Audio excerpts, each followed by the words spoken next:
Hi Sam, so we're just looking at today's lesson. We're just focusing very much on how to stay more on your axis points. As we take the club away here, we were moving off that, just lifting the arms up, we weren't really turning.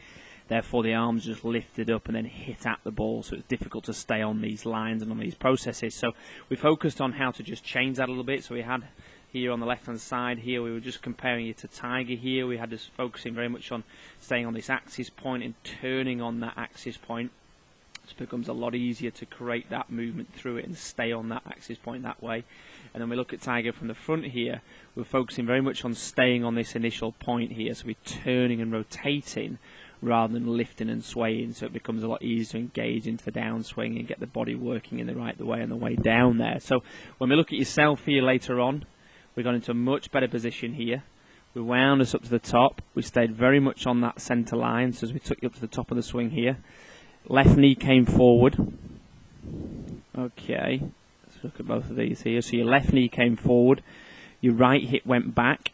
So we had the knee forward, hip back, and that shoulder went down to stay on this axis point.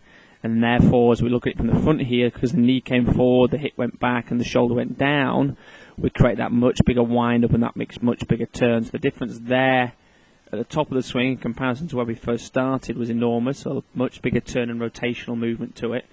But also a lot easier then to create that strike into the ball. So great stuff, Sam. Well done, mate. And we'll look forward to seeing you soon.